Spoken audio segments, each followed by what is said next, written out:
in general, Florida could be called the sprint capital of the world. I don't know if I'm ready But to say Kingston what. could be the sprint capital of There's an the argument. universe, not world. Because you didn't say universe. I didn't. You said world. We talking sprint culture, we talking track and field. When the gunshot lick it, give a man the chills. We talking speed demons like Usain. The red track where a legend really makes their name. The US and Jamaica, they run the sprinting game. There's nothing like the Olympics for your claim to fame. When you break the world record, you show you ain't the same. From the men to the women, times are insane. Yeah, we talking sprint culture. We talking sprint culture. We talking sprint culture. We talking sprint culture. What's up, Sprint Culture World, live and direct from Jacksonville, Florida. Yo, to my right, you already see the werewolf, Weir, live in the flesh. Big up yourself. A lot of good reviews from when you were on before, Doc. You did your thing. But you're natural on camera, though. Yo, you were doing the YouTube thing from like back in the day, Bridget, like before it became a thing. I'm still Jamaican. I just changed a different club. It's the new yard here. So this is where I train.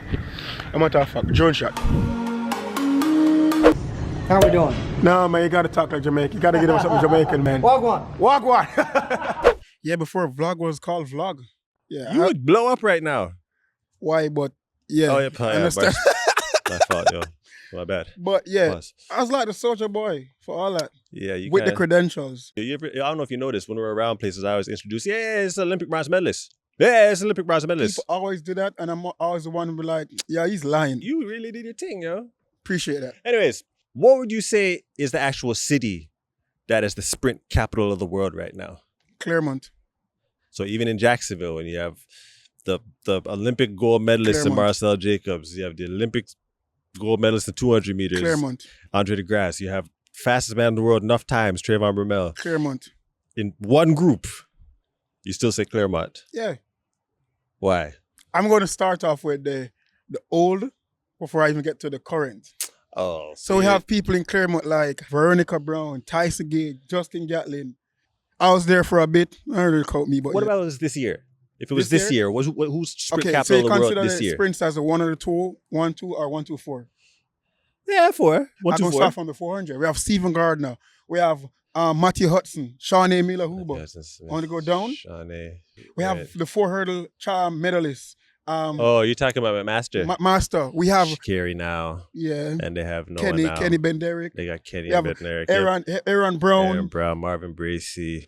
Yeah, That's Claremont's home of doing their champions. thing still. Like people, like who knows that Claremont is the home of champions. But Kingston could be the sprint capital of There's an the argument. universe, not world.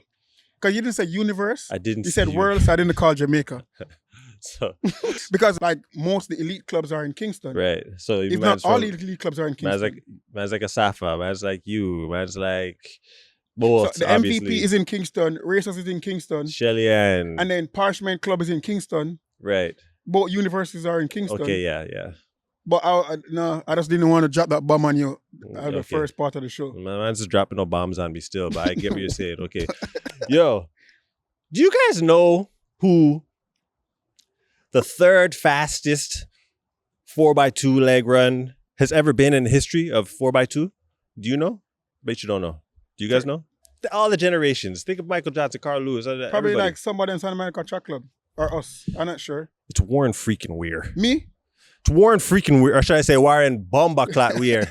19.2. For real? Third fastest ever. You have the best second leg ever. Yeah. But third fastest, and you're tied with Maurice Green and Carl Lewis. Those are names. I didn't know that. 4x2 is like one of those sacred events in track where we don't run it enough. I see Noah talking about, yo, let's do this. World record. Athletes, analysts don't put into consideration is whether the coaches are going to prepare the athletes to run fast in March or whenever the 4x2 was. It's probably not a good idea. When they're doing an Olympic year. Then to unload them, to run fast, to load them back, are they going to risk a 4x2 world record for an Olympic medal? It's obviously not worth it. And you guys did that without Bolt. Yeah. Because Bolt wasn't even at the World Relays. Right. So it was a cat called Jermaine Brown, Nickel Ashmead, Johan Blake, and myself, and there was like other reserves. I single-handedly bullied the coaches and the federation, I said to them, listen, this is probably my only chance of getting a world record. Y'all not going to pick some favorite team. We're picking this team based on who's good on paper. So it's 118.63 is the world record. Mm. And the previous world record was 118.67. And then think about if both was on the team. Yeah, that would have been something serious. But I don't think Noah and the other guys took into consideration is that, my coach is not going to prepare me to break this record then. Nobody can run 20 points on that team and break the record. Yeah. I'm not even going to say sub 20s. I'm going to say they got to run, everybody got to run an average 19.6 or faster. Some big talks around Elaine Thompson-Herah right now with switching coaches again and the whole contract with their coach issue, and it's just a mess, It's like it's not a mess that you want going into the Olympic year. There were some astronomical numbers thrown around as far as what was prospected as far as what her coach, what's the coach's name again? Shanique Osborne, yeah. Who was quoted to have asked for 100 million Jamaican dollars. I think what's confusing people outside of the US is the conversion rate. Of course, because 100 million, it sounds astronomical already. Stupid. So basically 100 million US is 644,000 roughly. US. Well, the response back from Osborne's camp was that she just wanted 15%. Yeah. So it brings up the question, what is 15% really? Because with a smaller contract, 15%, it seems like it makes sense. But with a really, really big contract, that 15% becomes a really, really big number. So for the same amount of work that you do with a, advanced to mediocre sprinter to like someone who's elite, who's got a monster contract, should there be a cap? Can I ask you a question? Sure. Why shouldn't I charge you more if I made you more money? That's a lot of money. Per year to coach, dog, that's a lot of money. Yeah, but you are an elite athlete who grew to that figure. So why should I coach you at a mediocre value or a mediocre figure when you aren't the same person? Do you feel the same about child support? What's that? I'm not in child support. No, not you, dog. I'm just saying. I'm just saying, in general, like you see celebrities that are making crazy amounts of money. They got to pay crazy amounts monthly in child support that a child probably couldn't even run through. So I like the child support. Like I don't agree with how child support is done in the States. It's like a money grab here.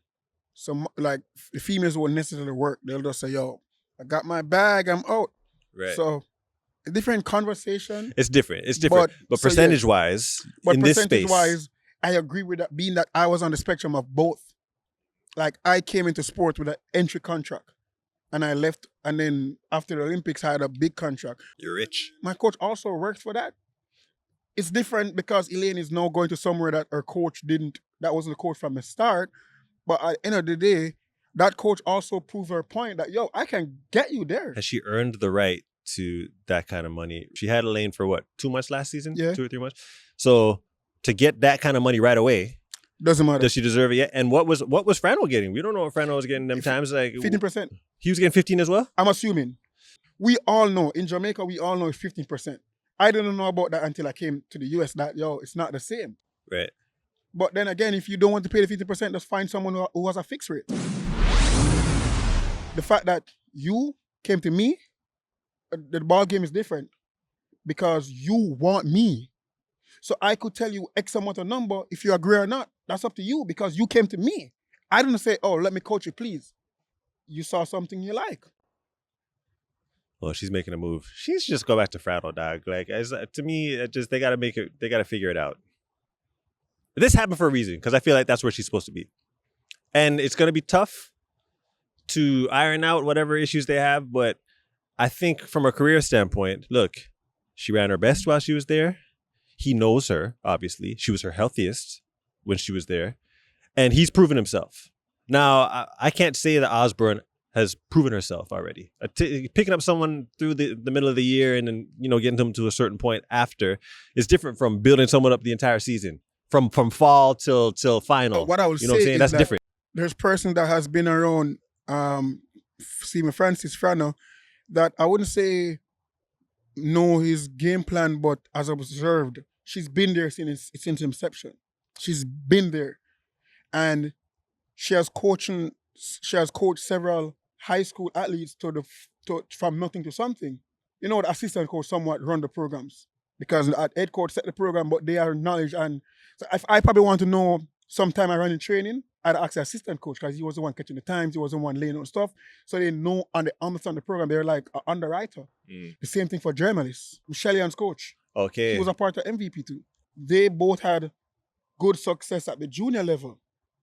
So they're good. Because Stephen Francis had a lot of assistant coaches who were coaching high school. So those became like a feeder program for him, for his pro thing. So for me, I also commend him on that because that's genius. But probably one of the reasons why Shelly's doing so good is because somewhat she is under the guidance of someone who understands her program while she was running with Stephen Francis. Right. People think that athletes can go anywhere and have success. It's not. It's been proven, especially in the States where a lot of elite athletes go to an elite coach and it just doesn't work out. I don't think athletes take into consideration the type of coach a person is, their knowledge in that event, their knowledge with that body type, and that's where athletes are like losing them good years because it just goes somewhere. Especially when the shoe company say, yo, that's our affiliation, you gotta go there. That's a madness to me. Yeah. I think the situation is gonna dictate coach-athlete culture moving forward because a lot of people are doing set fees. Some people aren't doing percentages, but the question does have to arise. How much is 15% really? Because let me tell you something. If I'm paying someone $500,000 a year to coach me, you're not doing nothing else. Every single thing I need from you, you have to do because that's a lot of money to coach. And I get it. It's a percentage. And another thing, if agents are making 15 or 10 to 15%, 10%. That's a coach should be getting somewhere around there too. But if I'm giving you 15%, that 15% comes up to hundreds of thousands of dollars. Yo, you can't be doing anything else. So the coaches have to take that on too. It's not just a simple like, well, you're just a part of the group, so I treat you like everyone else. Because I'm not paying you like everyone else. One of the things that like in track and field that does like affects the sport is where the coaches have the biggest say in it, and the coaches are simply employees of the athletes. Right. But when you say that, you're disrespectful. Right. It's not like I'm at Manchester United. Why keep mentioning Man U so much and I'm not a Man U That's fan? your team? You sure? No. You sure? It's not like say. I just want to make sure you bring them up a lot. It's not like say I'm at Chelsea and I have to do one say what the club say because the club is paying me. Like why can't be a partnership where we both have this discussion? Why has to be a dictatorship from the coach? Dictatorship from the agent? Well, the hierarchy is different depending on where you go because sometimes the coaches have control, sometimes the athletes have control, sometimes the agents have control. There's very few instances where in a track and field where the athlete has control. Right. But Very this is few. another scenario though, because if I gotta say, man, I just feel like that's a lot of money for a coach. I recently learned when I came here that you guys pay a set fee. It's usually flat fees. That's why And I was like, yo, why didn't I make this move much earlier? But then yeah, I may not have had the success. Not a lot of athletes train in Jamaica and train in the States. So I was blessed to have the knowledge of, okay, I'm at Jamaica and I'm paying percentage for my contract, my endorsement, every time I run, I'd pay 15%. I'm not going to cost because I thought that was a norm. It wasn't until I came here and I'm paying, I was like, yo, why am I getting, I was like, yo, why, you sure you guys said the right amount? He was like, oh yeah. It was like, coach don't get 50%? He was like, oh no, we pay him already. He gets a flat fee. I was like, what? It's different. it's very different. So I had a discussion with someone like, yo, you guys make a lot of money from Jamaica. I was like, you can't say, but you can because at the end of the day, a percentage of our money is already gone before you even touch it. Yeah, a lot of people see this isn't spoken about though. Like it's different places, different coaches. It varies. I don't think athletes should be paying coaches. They should be paid by some sort of third party. No. You don't agree with that? No, But I'm going along with what you were just saying a second ago though, because you feel like the athlete's money is gone already. What I also said is, I thought that, and I felt good about that, but at the end of the day, there's coaches that make a flat fee. But you're saying that From like shoe companies. No. Say, you're a coach and you charge $25,000. Right. And my contract says $15,000 for coaching fees. Right. I'll find the next $10,000. Right. That's in some contracts. Okay. I didn't know that was the outside norm. obviously I'm going to feel good when I come here. I'm not arguing about it. I'm just simply saying, oh, this feels good. Right. There's more money in my pocket. Right. But I had a discussion with a fellow athlete when they're saying, suppose I came to a coach where he's charging a flat fee, but I left my coach where I'm earning a percentage, which probably happening now, just because I wanted more money. And guess what? I didn't run fast. I'm losing all this money because I'm trying to make a decision that didn't benefit me. I'm now leaving a coach that works for me to go to a coach to save money and end up losing money. So it all depends. Yo, why should a third party be involved when you're the one collecting the race fee? When you're the one collecting the endorsement deals? That's what I'm talking about. A third party, either the club in a different model, obviously, either the club or the shoe company pays the coach, whatever stable they're working at, and then athletes they don't gotta worry about all that. And the coach is cool, they're paid, and then there's not all these messy discussions about how it should be in percentages and this person's getting that, or I used to pay that, I should be paying this. When was the last time you heard all this mess about coaching thing? You've never heard it. Because it's never really spoken about. But I tell you this, I have been in a lot of discussions with people who've had issues with what they're paying their coach or what they hear other people paying. Are those athletes elite athletes? Yes. At what level? Elite, medalists. I always say this to my mind. Like, I'm paying my coach 50%. I'm going to run faster. I'm going to run more. I'm going to try to make more money to subsidize what I'm paying. Endorsements, appearances. Right. They get it back. But then you can also know the athletes who pay a flat fee. Those are the athletes who don't run as much. Those are athletes who have a special type of... Yeah, I see what you're saying. It's an individual sport. Right. We have to compare ourselves to tennis boxing, golf, boxing, right. all those instances where Floyd sit down with them people and they make an arrangement. Oh my Lord, I'm mind-blowing. What's it, a eureka moment? Okay. I'm going to explain. Okay. I'm going to compare track and field to music. Okay. How many artists complain about, oh my God, I have a hit record but no money? A lot. Okay, so why? Because the label was funding their career. So if track and field set up like music, all athletes will cost. So that's why I'm saying it makes more sense for we to fund our career so that we have certain responsibilities and we have more cutback at the end of the day. Because if we were treated like music artists, we would all be broke-er. But what if you compared it to like Formula One racing? Why? Because like say Red Bull or Ferrari or whatever company, they would pay the head technician or whatever you call them, the team manager. They'd pay that person. And I think they pay the team, like the team of people around the drivers. That will no disrespect. That will cut back on people. Like say, the tier will be cut. That will mean like a man who has a lesser tier can't just come in track and field because no track and field will be more gatekept, and we don't want that. I think that's what's making it a bit messy. Is that premier coaches are coaching athletes who aren't at the highest level. I'll say honestly this. When I was competing, I was training with Marion Jones, Tim Montgomery, if you're familiar with them. So it was their group, dog. But they're obviously, I just came out of college. I'm running 10-1, Tim's running 9-7, and Marion's running 10-6, 10-7. So they're paying Dan Paff, the coach of the time, they're paying him the majority of the money. So they're calling shots, dog. And that's how it has to be. Either because he's not coaching them one-on-one, he's coaching like me, Jason Smoots, like Brian Lewis, Green Street Thompson, who didn't have the bank or weren't as renowned, but they're paying something different, so the coach would have to treat them different. And if that's the case, if you're paying that much money... That's a big American problem because there's success outside of you guys' country, but not a lot of athletes seeks to go outside the country.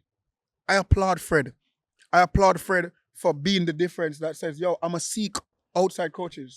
Because it makes sense. Of course. If you are seeing success in other countries, why don't you try these coaches? Why are you that patriotic that you're stuck in a country that don't work for you? And so many athletes from NCs fail because they feel like only elite coaches are here. I've never seen an athlete say, you know what, I'm going to try to go to Jamaica, I'm going to try to go to the UK, I'm going to try to go to Grenada. And the best thing about it is that that's where you find those grassroots building programs. The analysts in the States and from around the country, they judge success or they judge who's going to be good at the games because what they see in the NCs. But here comes Antonio Watson. That you guys didn't know about because at the end of the day, he came through a grassroots program. Maybe you needed a grassroots program. Well, there's no blueprint really. Because more times when you're looking for a coach, it's kind of like... Well, it's different now. Now it's different. It's different. It's different now. It's different to the case that you'll see perfect Fred Curley going to Grenada. The guy from Power, my virgin Toby, Big up Toby, you know, man's in power, man's in the game, man's in all that. My little Hollywood friend who know from track. He's a big actor. He was training in Jamaica. So what I'm saying is that there's not enough research. There's an instance where people think that Sha'Carri was training coach. People will never think Sha'Carri would go to Jamaica. That's out the equation. Why that can't be a discussion for an elite athlete to try? You know what? They probably been so, like, if I was American and I saw all this success and I'm trying to change coach, I'm going to fish in Jamaica too. Right. Because I've seen the success. Yeah. And you can learn a lot of different things, yo. Yo, You can evolve your sprint game. The first thing that will change for you is your diet. I didn't know what was organic I think I came to the States because we don't start that, yo, that food is healthy. Because you get fruit fresh off the tree. Yeah. Right. We don't start that all fruits were good. Right. So you're eating, like, I never took supplements while I was running. Never. For real. If you eat good food, that's all you need. Right. Very fresh. When people talk about, yo, eat some yellow yam, you'll be good. Yeah, that. Remember I said The yam thing is true. So the yam thing is true. because of all the nutrients that are in it. Like, remember, all our food are organically grown, or chickens. Like, when I came around, I was like, why is that chicken leg so big? They roided it up. Like, yo. is that turkey or chicken leg? Yeah. So, like, it's different. Like, say an athlete like, say, Trevon Bromell, who, like, you know, so has some like his biggest thing is being healthy. Think about, he took on a background season in Grenada like Fred, or took on in Jamaica. Think about how Fred dynamics changed when he went. It's a very good point. It's going to be interesting to see how he adapts back to U.S. culture now that he's back in California. But he's training. also going to adapt the same. He's sure learned a lot. Fred is going to outsource his food. Right. I'm telling you. Because of what he's learned. Yeah. It's a good point. So people, athletes need to start thinking outside of the box as far as where they train and how they train and who they train with, because you can broaden your knowledge base. You guys are obviously doing something right over there. Yeah. And there's a lot of things they do in the States where they're doing a lot of stuff right. A lot of stuff they're doing in Great Britain that they're doing right. A couple things you find in Canada where they're doing right. But you gotta, as far as where they train. The Canada thing's kind of different. The Canada thing's nobody tough. trains in Canada. All the Canada people come down to the States, dog. Or they go somewhere. Rodney He went to trained Jamaica. in Jamaica. Exactly. And he's a constant, he's always on the team. Always. And so Consistent. he's benefited a lot from being in another place. Where does Arnold train? He was training in Jamaica. Oh, he's with racers. I'm talking. He's I'm chilling. been training in He's Jamaica been at from high races. performance level, Yeah. from high school. Put down in the comments, what is 15% really? And let us know what you guys think as far as what should be paid to coaches and what is too much, too little. A lot of good insight from Warren Weir. Canadian fans, don't hold it against him for laughing at Canada like when it came to Now, what's funny is that training Canadians laugh after Canadians. Like, y'all know You're that. very disrespectful. Nah, bro. Well, you're not Canadian, so you don't really. It's not really your place. That's the Those- problem. I have a 10-year Warren Canadian Weir. visa. Not a lot of people can say that. All right. I guess you can. Somewhat Canadian. Yeah, You get a little pass. of You get a little pass. We talking sprint culture. We talking sprint culture. Canada's a tough place to train, dog. I'm not gonna lie to you.